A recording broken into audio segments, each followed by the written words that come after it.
ഹദീസിലുണ്ടല്ലോ, ഉദ്കുറു മഹാസിന മൗത്താക്കും, നിങ്ങളിൽ നിന്ന് മരണപ്പെട്ടവരുടെ ഗുണഗണങ്ങൾ നിങ്ങൾ പറയണേ. അതിന് രണ്ടർത്ഥമുണ്ട്.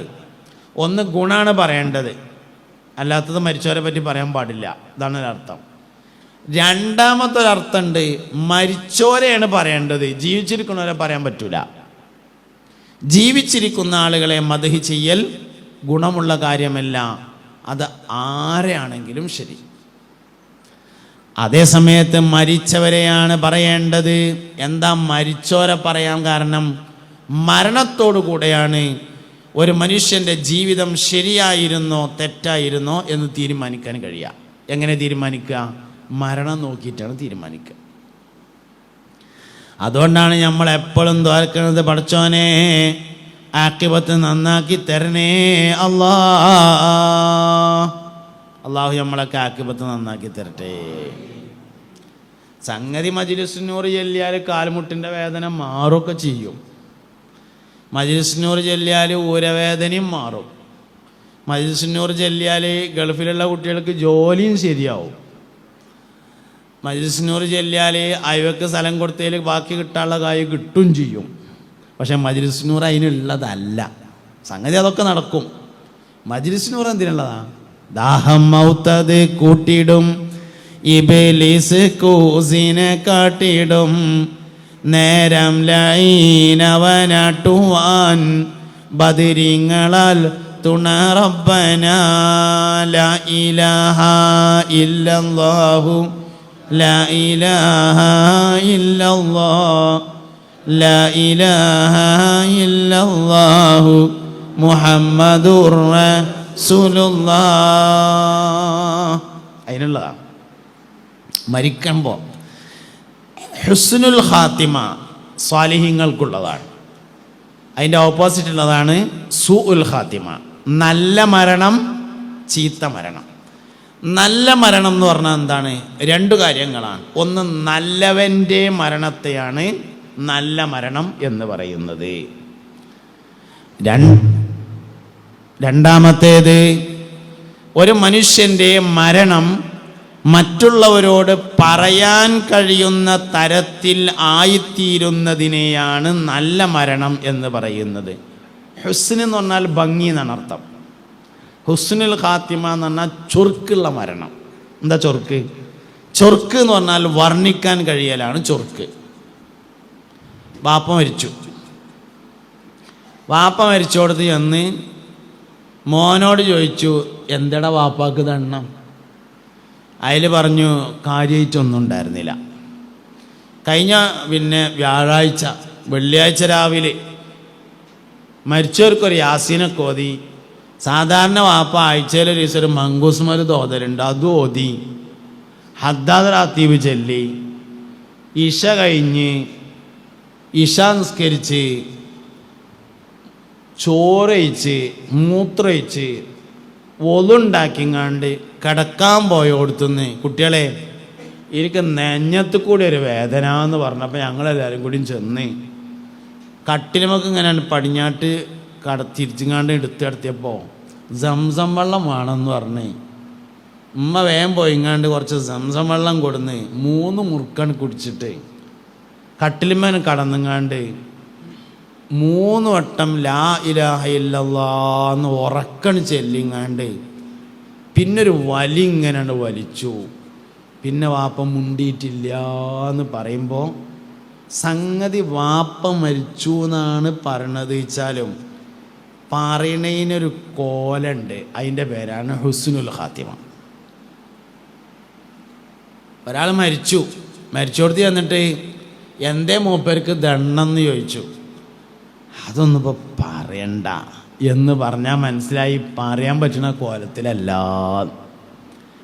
മരണം പറയാൻ പറ്റുന്ന രൂപത്തിലാകുന്നതിനാണ് ഹുസ്നുൽ ഖാത്തിമ, നല്ല മരണം എന്ന് പറയുന്നത്.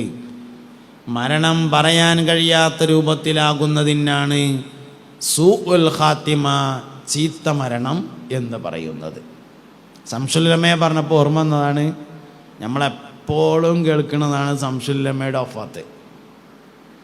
അള്ളാഹു അവരുടെ എല്ലാം കൂടെ നമ്മുടെ സ്വർഗത്തിൽ ഒരുമിച്ച് കൂട്ടിത്തരട്ടെ.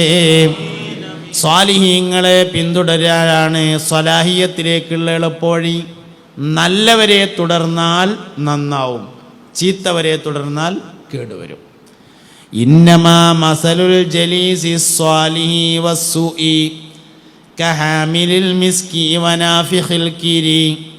ഹബീബുനാ റസൂലുള്ളാഹി. നല്ല കൂട്ടുകാരൻ്റെയും ചീത്ത കൂട്ടുകാരൻ്റെയും ഉദാഹരണം റിയാദുസ് സ്വാലിഹിലുള്ള ഹദീസാണ്. ഒരു മനുഷ്യൻ്റെ ജീവിതത്തെ അടയാളപ്പെടുത്തുന്നത് 2-3 ഘടകങ്ങളാണ്. ഒന്ന് ഭാര്യയ്ക്ക് ഭർത്താവ്, ഭർത്താവിന് ഭാര്യ. 2 ഒരു മനുഷ്യൻ്റെ കൂട്ടുകാർ. അൽ മർഉ അലാ ദീനി ഖലീലിഹി ഹബീബുനാ റസൂലുള്ളാഹി. മനുഷ്യൻ അവൻ്റെ കൂട്ടുകാരൻ്റെ മതത്തിലായിരിക്കുമെന്ന് മുത്തുനബി സ്വല്ലല്ലാഹു. ഒരു മനുഷ്യനെ കുറിച്ച് അന്വേഷിക്കുമ്പോൾ കൂട്ടുകാരനെ അന്വേഷിക്കും. ഇപ്പം നമ്മളെ മോൾക്കൊരു കല്യാണം അന്വേഷിക്കാമെന്ന് വിചാരിക്കുക. ഏകദേശം പറ്റാവുന്നൊരു കല്യാണം വന്നാൽ ഔദ്യോഗിക അന്വേഷണത്തിന് മുമ്പ് നമ്മൾ അസർ നിസ്കരിക്കാൻ പോലെ പെരൻ്റെ അടുത്തുള്ള നിസ്കാര പള്ളിയേക്കൊന്ന് പോകും, ആരും അറിയാതെ മോട്ടോർ സൈക്കിളിൽ. എന്നിട്ട് അവിടുന്ന് അസർ നിസ്കാരം കഴിഞ്ഞിട്ട് ഇറങ്ങുമ്പോൾ പള്ളീൻ്റെ അടുത്തുള്ളൊരു ചായപ്പീടി ഉണ്ടാവും. അവിടെ കയറിയിട്ട് മധുരമില്ലാത്തൊരു ചായയും മധുരമുള്ളൊരു കടിയൊക്കെ പറഞ്ഞിട്ട് ഇങ്ങനെ ഇരിക്കും.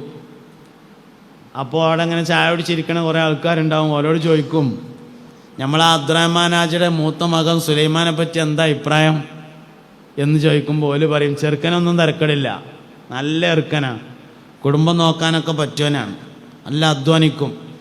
ഓൻ്റെ ചെങ്ങായിമാരൊന്നും ഒരു വൗസില്ല എന്ന് പറഞ്ഞാൽ മനസ്സിലായി സുലൈമാനും വൗസില്ലാന്ന്. അൽ മർഉ അലാ ദീനി ഖലീലിഹി. മനുഷ്യൻ അവൻ്റെ കൂട്ടുകാരൻ്റെ മതത്തിലായിരിക്കുമെന്ന് മുഹമ്മദ് നബി സല്ലല്ലാഹു അലൈഹി വസല്ലം പറഞ്ഞിട്ടുണ്ട്. ഇവിടെയാണ് ഒരു മനുഷ്യൻ്റെ കൂട്ടുകെട്ട് ആരോടായിരിക്കണം എന്നതിനെ മനസ്സിലാക്കേണ്ടത്. സ്വാലിഹീങ്ങളോടുള്ള കൂട്ടുകെട്ട് സ്വലാഹിയത്തിലേക്കുള്ളതാണ്. അതൊക്കെയാണ് നമ്മൾ സമസ്തൻ്റെ പ്രത്യേകത എന്ന് പറയുന്നത്. ശംസുൽ ഉലമയെ പറ്റി പറയുകയാണ് ഞാൻ. ശംസുൽ ഉലമയോടുള്ള ബന്ധം നമ്മളെ സ്വാലിഹീങ്ങളിലേക്ക് ചേർക്കും, അതുറപ്പാണ്. കാരണം സ്വാലിഹീങ്ങളുടെ തെളിവ് മൗത്താണ് എന്ന് ഞാൻ പറഞ്ഞു. അത് നമ്മൾക്ക് സമസ്തയുടെ ഖാദിമീങ്ങളൊക്കെ പരിശോധിച്ചാൽ കാണാൻ പറ്റും.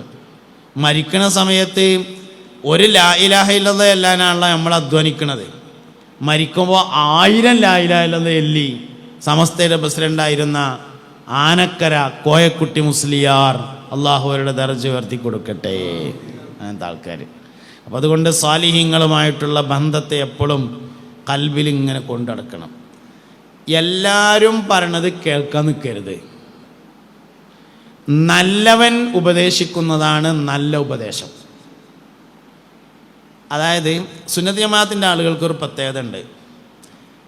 എന്ത് പറഞ്ഞു എന്നതിനേക്കാൾ ആര് പറഞ്ഞു എന്നതാണ് നോക്കൽ പതിവുള്ളത്. അടുത്ത കാലത്തായിട്ട് അതിൽ ഒരുപാട് മാറ്റം വന്നിട്ടുണ്ട്. ഷാഫി ഇമാം റളിയല്ലാഹു അൻഹു പറഞ്ഞാന്ന് പറഞ്ഞാൽ നമ്മളെ മുൻഗാമികൾ തീരുമാനിച്ചത് എന്നാൽ പിന്നെ അതേക്കാരം ശരി, കാരണം ഷാഫി ഇമാം പറഞ്ഞാണല്ലോ. പുതിയ തലമുറ അങ്ങനെയല്ല ചിന്തിക്കണത്. അതിപ്പോൾ ശരിയായിക്കോളണമെന്നൊന്നുമില്ല. ഈ ഹദീസ് മൂപ്പർക്ക് കിട്ടിയിട്ടുണ്ടാവില്ല എന്നാ. ഇവനെ ഏതോ ഹദീസ് നൂലുമ്മ ഇറങ്ങിയ മാതിരിണ്ട് പറഞ്ഞു കേട്ടാൽ. 10 ലക്ഷം ഹദീസുകൾ ഹിഫ്ദുള്ള ആളുകൾക്കാണ് ഹുജ്ജത്ത് എന്ന് പറയുന്നത്. 1000 ഹദീസ് ഹിഫ്ദുള്ള ആളുകൾക്കാണ് ഹാഫിൽ എന്ന് പറയുന്നത്. ബഹുമാനപ്പെട്ട ഇമാം ഷാഫി റളിയല്ലാഹു അൻഹു ഹുജ്ജത്താണ്. 1-2 ഹദീസല്ലത്, സനദ് ഉൾപ്പെടെയാണ്. സനദിൽ വന്ന ഓരോ ആളുകളുടെയും താരീഖ് ഉൾപ്പെടെയാണ്. അങ്ങനെയാണ് ഈ 10 ലക്ഷം ആവലെന്നെ അങ്ങനെയാണ്. 10 ലക്ഷം ഹദീസ് എന്ന് പറഞ്ഞാൽ ഒരു ഹദീസും ആ ഹദീസിൻ്റെ കുറേ അനുബന്ധം ഉണ്ടാവും.